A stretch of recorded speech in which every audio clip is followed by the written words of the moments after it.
instant messaging and texting and Facebooking and all this kind of thing. And I'm wondering, what kind of effect does that have on their ability to have real relationships, not texting relationships, but real relationships? Have those skills to do that been affected because of the technology?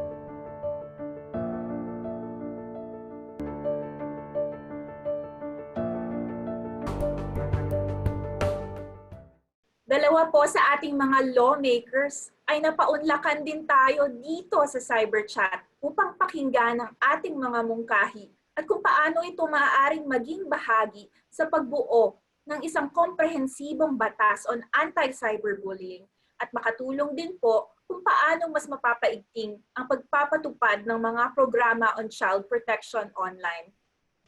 Sabi nga po ni Dr. Jose Rizal, the youth is the hope of our future. CyberChat is very pleased to have with us the youngest ever woman lawmaker when she entered the House of Representatives in 2016.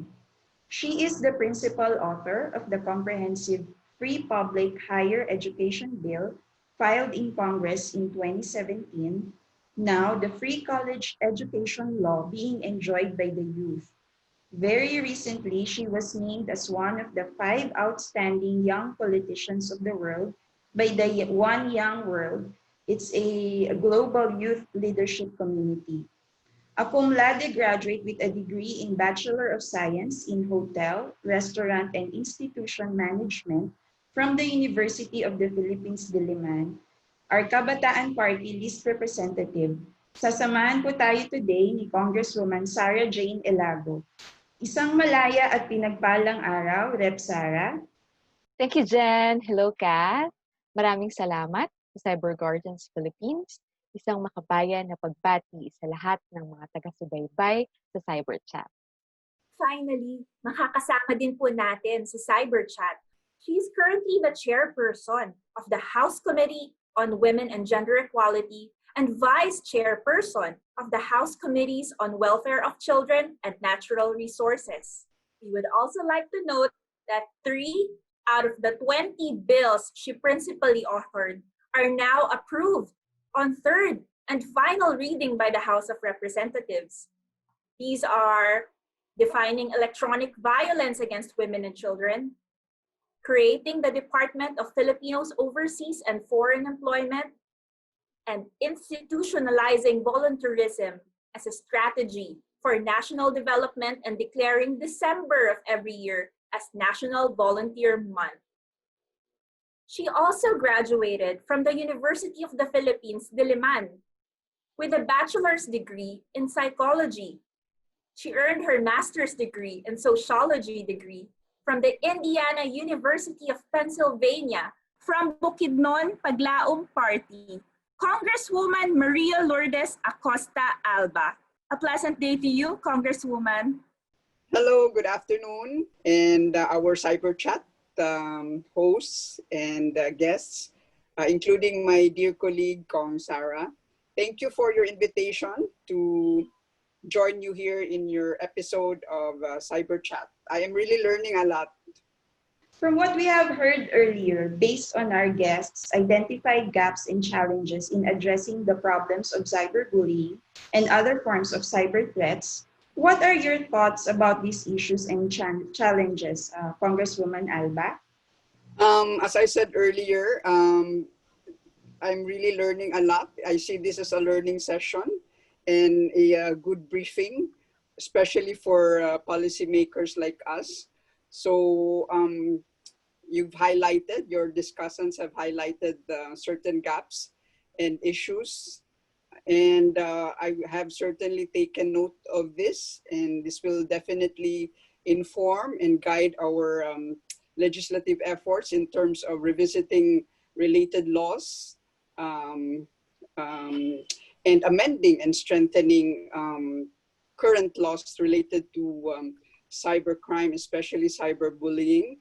No? And listening to everyone, it also made me think, in terms of really the need for massive information, education, and campaign. I was thinking about what I can do as well in my district. And just as what we did with the issue, with terms of the issue of human trafficking, we went down to the barangay level in terms of information, education, and really disseminating the issue on human trafficking. And now I am thinking of also doing the same with the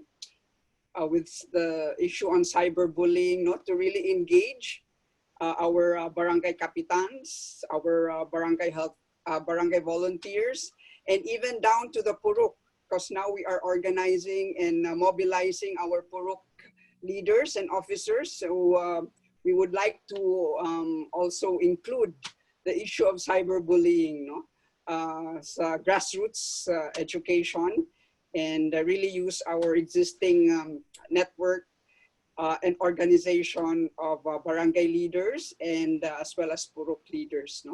Ma'am, may we know po, what are the current bills under the House Committee on Children's Welfare currently pending that can help address some of the challenges mentioned by our guests earlier?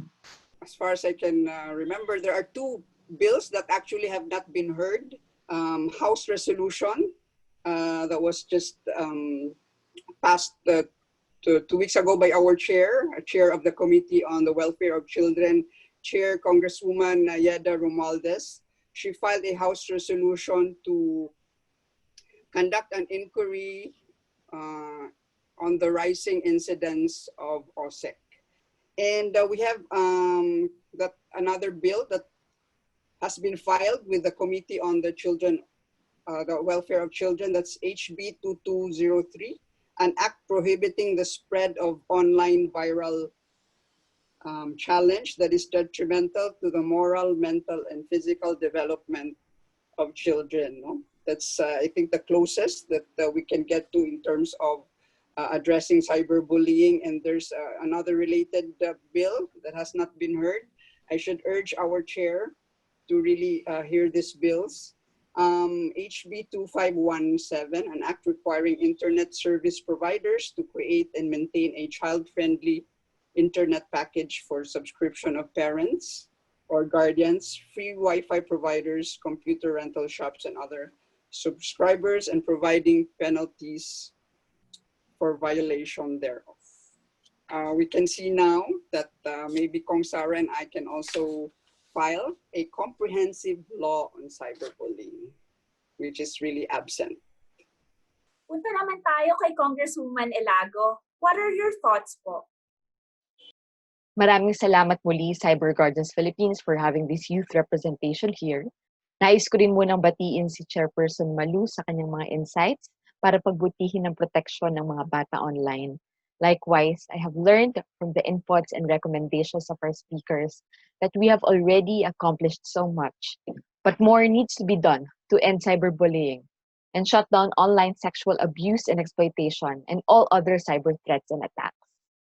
We, members of Congress, do play a major role in all these. First, this youth representation calls on the House of Representatives and the Senate to carefully study, identify, and address the gaps in laws for child protection online, cybersecurity, and privacy. A congressional oversight of these existing laws is timely and necessary at a time when study and work are done remotely through online and digital means. Habang iginigiit natin ngayon ang epektibo at pangmasang tugon sa pandemya, kailangan din para sa ligtas na balik trabaho at ligtas na balik eskwela ang ligtas na paggamit ng internet. Iba pa na usapin ang speed at reliability ng connectivity nito. Kailangan din maging malinaw ang obligations ng mga internet content at service providers at mga social media platforms sa proteksyon ng mga users nito. Second, focus and funding must also be provided for programs and services for victims of OSEC and cyber threats. Support must also be given for the hiring and proper compensation for guidance counselors and professionals and health workers to promote and protect not only the physical but also the mental and emotional health and well-being of the people, especially for children. Ang edukasyon, impormasyon at training tungkol sa mga usapin na ito ay hindi lang para sa mga bata at kabataan, kundi para rin sa kanilang mga magulang, guardians, guro at mga nakatatanda. Third, on cyberbullying, we hope and persevere to build a culture of trust, empowerment, dialogue, and cooperation instead of fear, hate, disinformation, and division. Mahalaga rito ang partisipasyon mismo ng mga bata at mga kabataan. Hindi lamang kami mga beneficiaries ng mga advokasya, kundi mga tagapaghubog rin nito. Ang mabilis na daloy ng impormasyon at pag-unlad ng teknolohiya ang naglalagay sa aming mga kabataan ngayon sa napakahalagang posisyon upang magbigay ng aming mga pananaw at palagay sa mga usapin na kami mismo ang nakararanas para sa epektibong pagtugon sa mga hamon sa ating lipunan ngayon. Fourth, on the need to look into the total life context as discussed by Dr. Angelo. This stresses the need to put children, youth's rights and welfare at the core of planning and crafting policies and financing to support and uplift the lives of Filipinos and ensure that no one is left behind in our effort to build back better. So, Rep. Sara, follow-up question lang po. Kayo po ang kumakatawan ng mga kabataan, making up 37% millennials or those born from 1981 to 1996, and 26% Gen Z, Generation Z, or those born 1997 onwards. Or actually, it's 51% of total registered voters na ang karamihan ay talagang mga frequent at consistent users ng social media or online games or video streaming or browsing.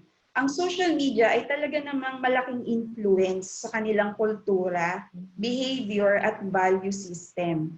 Ano kaya ang kulang pa or pwedeng gawin ng batas at tamang implementasyon nito upang makatulong sa family, school at value system ng mga kabataan, lalo na ng mga teenagers at preteens?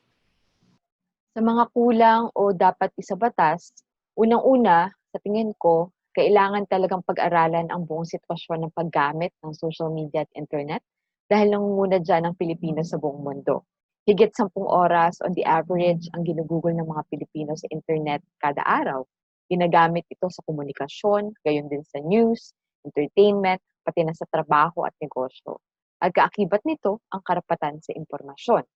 Pangalawa, kasalukuyan na mabilis na kumakalat o pinapakalat ang false information at matinding disinformation na nakakaapekto sa paghahanap ng katotohanan, pag-alam sa facts, at paggalang sa karapatan, dapat nating palakasin ang kampanya para sa media and information literacy.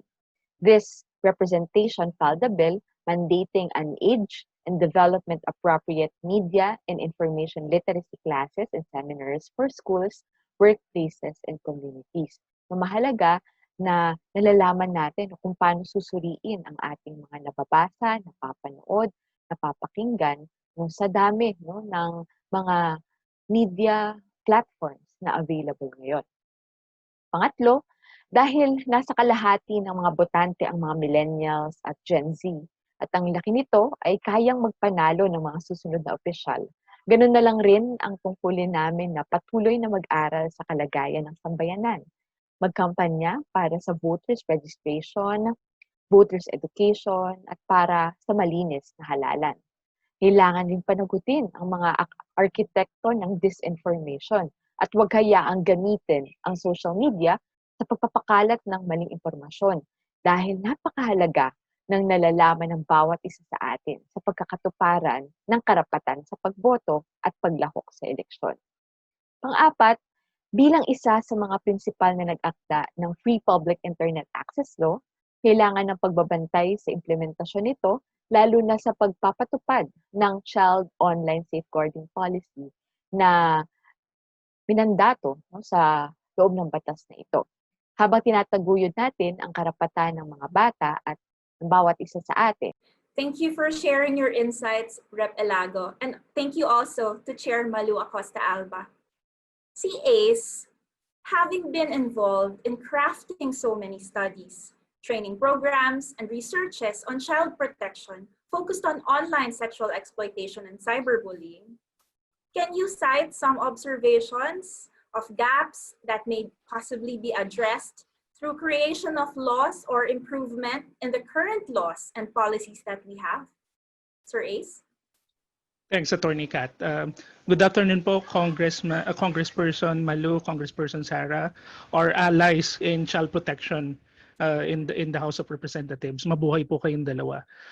In terms of cyberbullying, there are certain policy gaps na kailangan talaga i-address with any bill to be filed in Congress. So first one, yung definition of itself of cyberbullying sa ating present law. If you study the law, cyberbullying in the law is only defined between child to child. However, in the present context, there are many variations of this. Cyberbullying can be committed in the context of adult to child, or even sometimes child to adult. So there has to be an updating on how do we define cyberbullying in the context of the law in the Philippines. Number two, it's also limited to learners. The definition is cyberbullying happens, or bullying in general happens, in the school setting. So that's one limitation in terms of how to respond to it, because if it happens outside of the school, the only intervention point can be in the context of sino yung party na nasa eskwelahan. Pero paano kung yung perpetrator ay tagalabas ng paaralan? Paano kung yung perpetrator ay adult? So the school is tied up in terms of how to address it concretely, kasi andun lang yung protocol based on the law and its IRR. Tapos we also need to look at expanding the definition of the acts which constitute cyberbullying, kasi ang daming nuances right now of how cyberbullying happens. How do you craft a law which doesn't need updating yearly? How do you future-proof a law? So the wordings are very important on how to define any law which involves technology and the internet.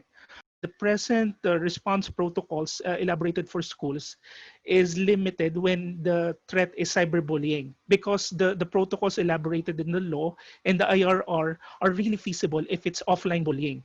But right now it's cyberbullying, and it's very difficult for schools to address it. And last but not the least, in terms of cyberbullying, in relation to number one, we have to really expand the definition of bullying and cyberbullying also in terms of the response actors. Kasi presently, the response actors are limited to the schools and then referral to the social welfare sector or law enforcement if warranted. Pero medyo absent yung pagtugon ng community actors like the Barangay Council for the Protection of Children. The parents are only there for mediation purposes. And also, although member naman ang student representative doon sa child protection committees in the school, pero paano nga kung ang case involves children who are out of school or out of school youth? So we have to take into account these complexities. So 2015, it's very old in terms of internet age, yung pagkakarap ng law na yon. Ano pong mga masasuggest nyo na mga paraan para ma-empower ang mga magulang na matulungan nila ang kanilang mga anak kapag mayroon silang mga problema na may kinalaman sa cyberbullying? Building a trusting relationship between parents and children, for children to open up to parents. And then parents will eventually try to find solutions. If it's not within their power, they will have to find help in order to address the problem. And if only there is trusting relationship between parents and children, mas malaki yung possibility that children will open up even in the first sign of danger or early warning already, para mas proactively ma-address yung problem. Concretely, I would recommend that parents try to talk to their children about online activities and try to understand it from the point of view of the children. And if they don't fully understand, try to ask their children to teach them how they go about their online lives. para ma-build yung trusting relationship. We also have to look into yung instances wherein children themselves are perpetrators of violence. Kasi di ba, it goes both ways. There are some children who do violence online. And it also boils back to role modeling. If a child experiences violence at home, whether it be corporal punishment in whatever form, tendencies are this is the value system that the child grows into, that problems can only be addressed via violence. And this reflects back into the other spheres of the child's life, whether it's at school or online. So isa yan sa mga major keys kung paano ma-address yung cyberbullying at saka yung problema ng cyberbullied among our youth and our children. We go to the parents. Okay, we go to the parents, their psychological and spiritual empowerment so that they could be better parents for their children. Mahirap na trabaho yan. Mahirap na trabaho. That's why the church right now is also doing its part. This has truly been one very engaging episode, and we would like to thank all our guests today. Maraming pong salamat for giving us, the CyberGuardians PH and CyberChat, the opportunity to hear your views and comments on the present cyber threats against children and the youth. Relearn about values and at the same time unlearn the things that would really affect others, and the establishment of strong emotional connection among the students, the parents, and that of the teacher, and of course of the administration to stop cyberbullying. Muli po, nagpapasalamat po ako sa CyberGuardians PH for organizing this series of cyber chats. Napaka-importante po yung mga ganitong inisyatibo kasi kailangan i-unpack yung mga usapin about child online protection. For the viewers, I hope that you've learned practical tips if you encounter any child online protection concerns. So again, maraming salamat po and congratulations again to the CyberGuardians PH and your members. Cyberbullying is more essentially an internal issue. Okay? It's psychological, emotional, and spiritual more than anything else. You get real recovery, even a more permanent one, sustained recovery by having those issues internally addressed. Okay? So prevention, that's better than cure, right? So if we could put in place certain significant programs to concentrate on this area, then we would be doing a lot of progress addressing this problem.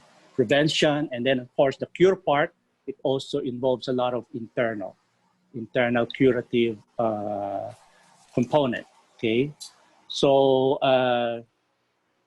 that's how I see it, and I hope aside from the laws we have, information we're disseminating, and all the other external protocols we're putting in place, I hope there would be enough focus in that area as well, okay? Because that's where real recovery lies.